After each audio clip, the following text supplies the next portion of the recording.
ಮಾನಸಿಕವಾಗಿ ನಿಮ್ಮ ಜೊತೆಯಲ್ಲಿ ಇದ್ದು ದೈಹಿಕವಾಗಿ ನಿಮ್ಮಿಂದ ತುಂಬ ದೂರ ಹೊರಟೋಗಿದ್ದರೆ ಅಥವಾ ನೀವು ಬೇಡ ನಿಮ್ಮ ಸವಸನು ಬೇಡ ಅಂತ ನಿಷ್ಠುರ ಮಾಡಿಕೊಂಡು ಇವತ್ತಲ್ಲ ನಾಳೆ ಬರ್ತಾರೆ ಅಂತ ಕಾಯ್ಕೊಂಡಿದ್ದರೂ ಕೂಡ ಅವರು ಬರ್ತಾನೆ ಇಲ್ಲ. ಅವರನ್ನು ತುಂಬ ಪ್ರೀತಿ ಮಾಡಿದ್ದೀರಾ, ಅವರು ನಿಮ್ಮನ್ನು ತುಂಬ ಪ್ರೀತಿ ಮಾಡಿದ್ದಾರೆ. ಯಾವುದೋ ಒಂದು ಸಣ್ಣ ಪುಟ್ಟ ಕಾರಣಗಳಿಗೆ ಅವರು ನಿಮ್ಮನ್ನು ಬಿಟ್ಟು ತುಂಬ ದೂರ ಹೊರಟೋಗಿದ್ದರೆ ಅವರನ್ನು ಮತ್ತೆ ಪಡೆದುಕೊಳ್ಳಲು ಈ ಒಂದು ಸರಳ ಜ್ಯೋತಿಷ್ಯ ಶಾಸ್ತ್ರದ ಮಾಂತ್ರಿಕ ಪರಿಹಾರವನ್ನು ಮಾಡಿಕೊಳ್ಳಿ. ಅವರು ಎಲ್ಲೇ ಇದ್ದರೂ ಮತ್ತೆ ಓಡಿ ಬಂದು ನಿಮ್ಮ ಕಾಲನ್ನು ಹಿಡಿಯುತ್ತಾರೆ. ಕಾಲು ಕೆಳಗಡೆ ಬಿದ್ದಿರುವಷ್ಟು ಇದು ಪವರ್ಫುಲ್ ಆಗಿ ಕೆಲಸ ಮಾಡುತ್ತೆ.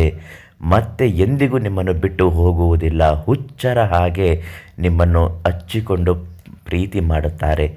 ಇದು ಯಾವ ತಂತ್ರ ಹೇಗೆ ಮಾಡಬೇಕು ಇವತ್ತಿನ ಮಾಹಿತಿಯಲ್ಲಿ ತಿಳಿಸಿಕೊಡ್ತೀನಿ. ನಿಮ್ಮ ಜೀವನದ ಯಾವುದೇ ವಶೀಕರಣ, ಶತ್ರುನಾಶ, ಮಾಟ ಮಂತ್ರದ ಸಮಸ್ಯೆಗಳ ಪರಿಹಾರ ಆಗಬೇಕು ಅಂದರೆ ಈ ತಕ್ಷಣ ಪಂಡಿತ್ ಮಂಜುನಾಥ ಗುರುಗಳಿಗೆ ಒಂದು ಕರೆ ಮಾಡಿ ಶಾಶ್ವತವಾಗಿ ಪರಿಹಾರವನ್ನು ನೀಡುತ್ತಾರೆ. ಸಮಸ್ಯೆಗಳು ಇದ್ದಾಗ ವಿಪರೀತವಾಗಿ ಕಾಣಿಸಿಕೊಳ್ಳುತ್ತದೆ. ಎಷ್ಟೇ ಕಷ್ಟಪಟ್ಟು ನೀವು ಪ್ರೀತಿಯಿಂದ ನಿಮ್ಮ ಜೊತೆಯಲ್ಲಿ ಅವರನ್ನು ಬಿಟ್ಟರೆ ಬದುಕಿರೋಕ್ಕೆ ಆಗೋದಿಲ್ಲ ಅಂತ ಅಂದುಕೊಳ್ಳುತ್ತೀರೋ, ಅವರು ಬಿಟ್ಟು ಹೋದಾಗಲೇ ಅದರ ಸತ್ಯತೆಗಳು ನಿಮ್ಮ ಜೀವನದಲ್ಲಿ ನಿಮ್ಮ ಬದುಕಿನಲ್ಲಿ ಗೊತ್ತಾಗ್ತಾ ಹೋಗುತ್ತೆ. ಇಂಥವರು ಬಿಟ್ಟು ಹೋದಾಗ ಮರಳಿ ಬರಬೇಕು ಅನ್ನೋದಾದರೆ ಒಂದು ನಿಂಬೆಹಣ್ಣು. ಈ ಒಂದು ನಿಂಬೆಹಣ್ಣಿನಲ್ಲಿ ಅಪಾರವಾದ ಆಕರ್ಷಣ ಶಕ್ತಿ ಅಡಗಿರುತ್ತದೆ. ಆ ನಿಂಬೆಹಣ್ಣಿನ ಮೇಲೆ ನೀವು ಅರಿಶಿಣದ ನೀರನ್ನು ಚಿಮುಕಿಸಿದ ನಂತರ, ಗೋಮೂತ್ರವನ್ನು ಚಿಮುಕಿಸಿದ ನಂತರ ವಶೀಕರಣ ಕೇಸರಿಯನ್ನು ತೆಗೆದುಕೊಳ್ಳಬೇಕು.